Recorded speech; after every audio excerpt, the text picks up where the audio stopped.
Hello everyone, IEEE Women in Engineering presents you this tech episode where we're going to tell you some tips and tricks on how to win hackathons. Today myself Indhu will be explaining what exactly hackathon is, why it would be beneficial for you and how you can participate in them. You've probably heard the term before, but unless you've already involved in the tech industry, you're likely wondering what is a hackathon exactly. It sounds so trendy and exciting, but what does it actually entail? So before you go and sign up for one, let me introduce you to this new trend in the world of tech. Hackathons seem to be all the rage for students, new programmers, and even seasoned professionals. The rise in popularity comes for a good reason.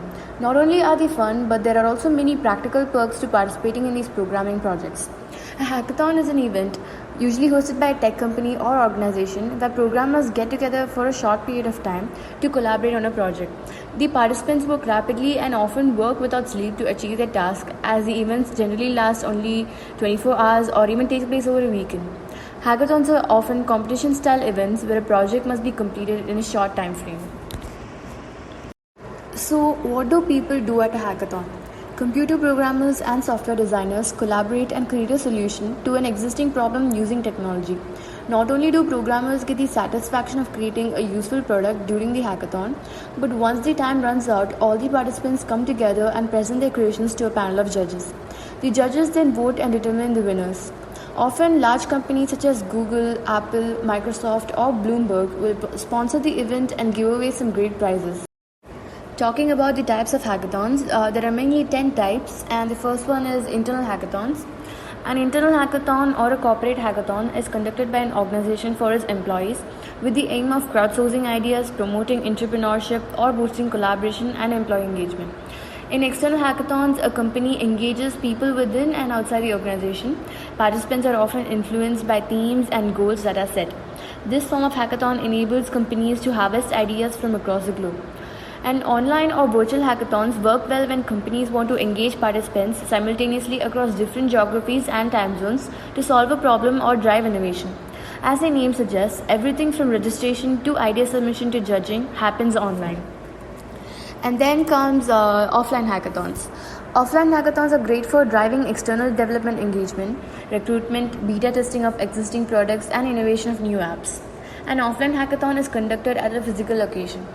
And application-based hackathons, they are basically conducted on specific platforms like for development, mobile device operating systems, desktop operating systems, video development, etc.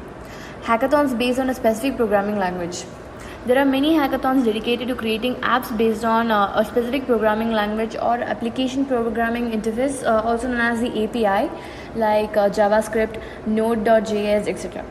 And these application-focused hackathons are conducted to improve features for a specific API or framework. And then comes hackathons dedicated to a cause.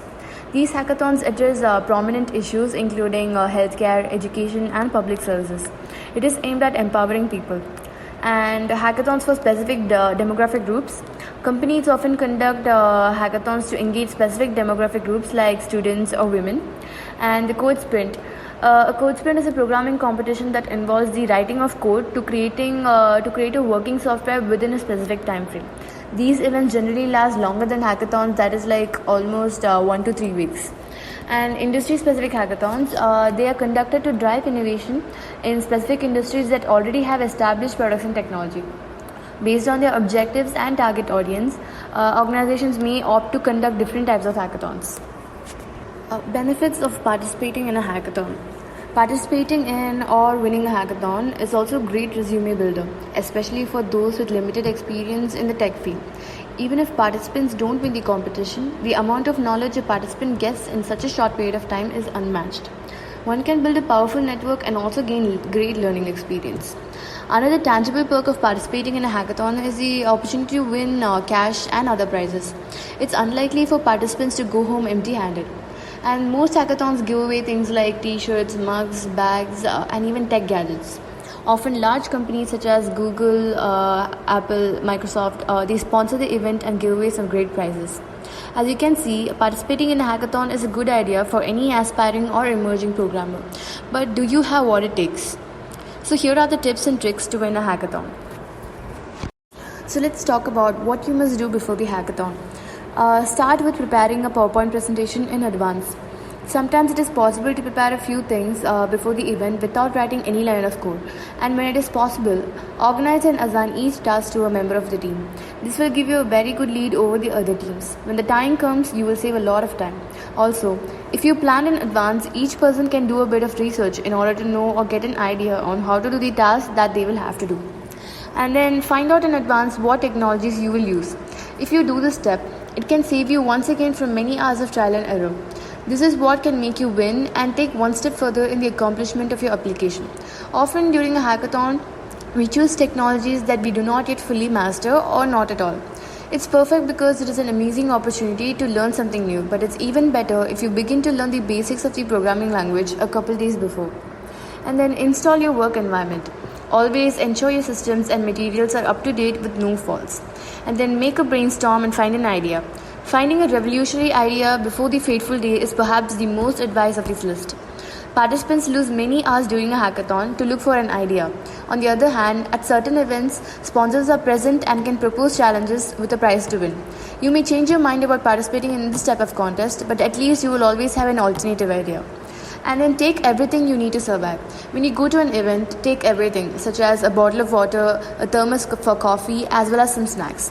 Even though some of them never sleep, they might come into use for pulling those all-nighters. Now coming to what you must do during the hackathon. Set small and achievable goals. It's very dangerous to aim too high. You could end up with an application that is not functional at all. So set very small goals so that it's easier to target a small and a functional product and then work to add more features. At the beginning of an event, and especially during a brainstorm, ideas can go very far and be complex. However, once the brainstorm is finished, it is important to remember that you only have 24 hours. So be realistic. You should also be aware that as time goes on, you get more and more tired. Small bugs that would usually take you 10 minutes can take 1 hour when you have been coding for 12 hours. And then do a lot of meetings.